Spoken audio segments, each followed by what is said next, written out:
Hey, welcome. Today we are going to unlock one of the biggest secrets to sounding way more natural when you speak German.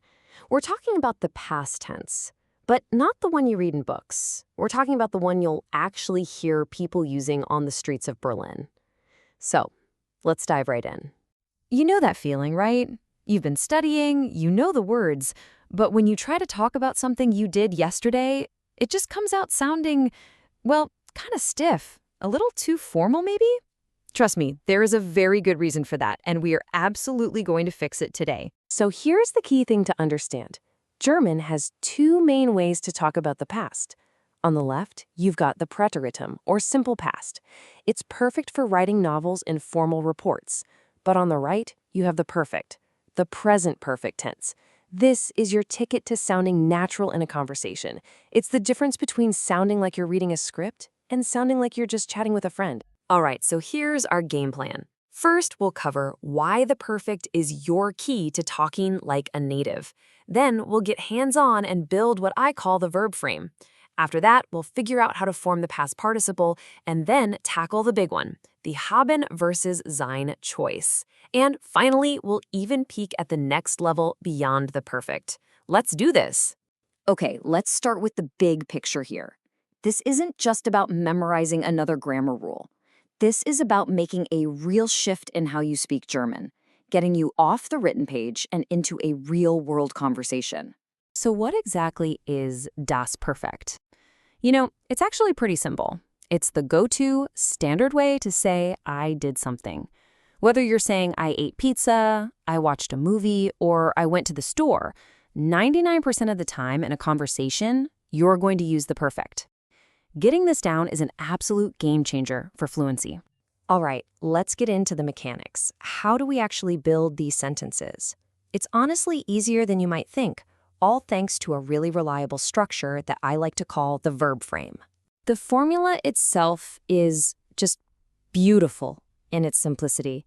Every single perfect sentence has a helper verb that sits right in the second position of the sentence. Then, the main verb, in its special past participle form, gets kicked all the way to the very end. These two verbs create a frame, kind of like a grammatical hug around all the other details in your sentence. And here it is in action. Ich habe einen Film gesehen. See that? We start with our helper verb, habe. Then, in the middle, we've got the other info, einen Film. And waiting for us at the very end is our past participle, gesehen. Helper verb, stuff in the middle, main verb at the end. That's the frame, every time. Okay, so we need two pieces to build our frame. Let's start with that piece at the end, the past participle, or as it's called in German, the Partizip II. This is the part of the verb that actually holds the main meaning, like seen, played, or eaten. Now, for the vast majority of German verbs, the regular or weak ones, there's this fantastic, simple pattern. You just take the verb stem, you stick a ge on the front, and you add a t at the end. So spielen, to play, becomes gespielt. Machen, to do, becomes gemacht. And hey, if the stem already ends in a t or a d, like arbeiten, you just sneak in an extra e to make it easier to say. Gearbeitet. See? It's pretty straightforward. And now let's talk about the rebels of the German language, the irregular or strong verbs. They follow a kind of similar pattern, but there's a twist. They usually still get that ge prefix, but the vowel in the middle of the word often changes, and they end in n. So essen, to eat, becomes gegessen, and gehen, to go, becomes gegangen. And yeah, these are the ones you pretty much have to memorize, but the good news is they're some of the most common verbs you'll ever use, so you'll pick them up in no time.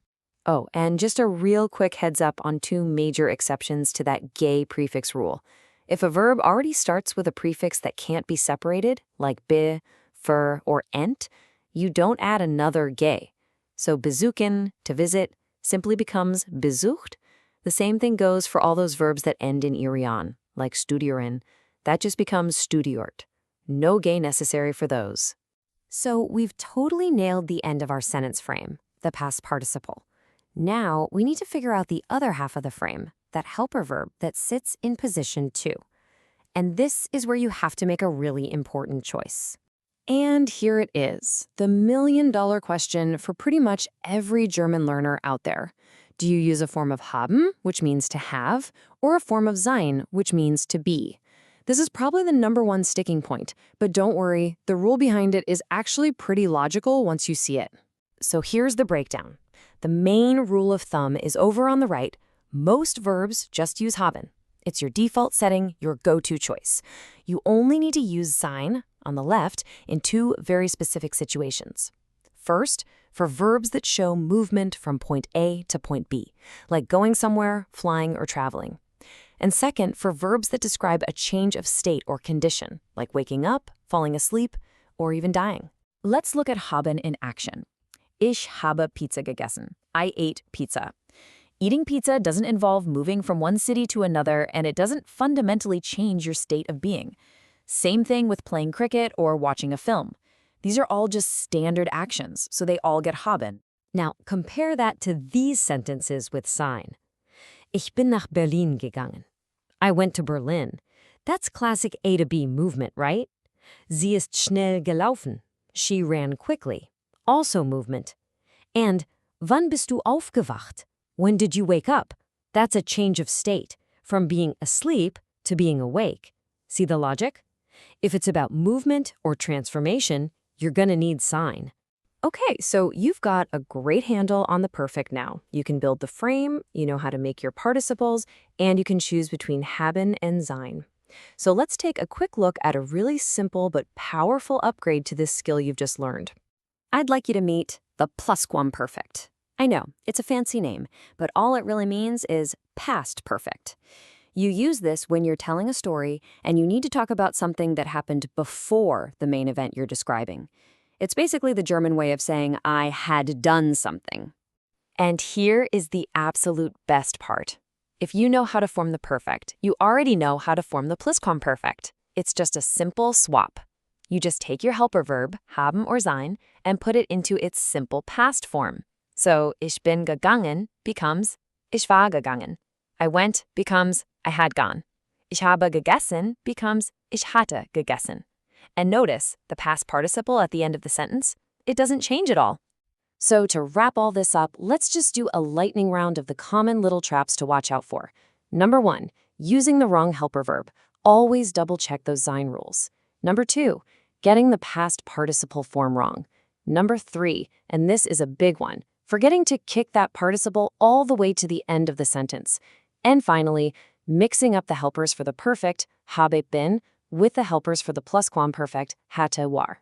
And there you have it. You now have the complete toolkit to talk about the past just like a native German speaker. You know the why, you know the how, and you know the what. So really, the only question left is, what are you going to talk about first? Think about what you did this morning or what you did last weekend. The next chance you get to speak German, just try it out. I promise you'll be amazed at how much more natural you sound.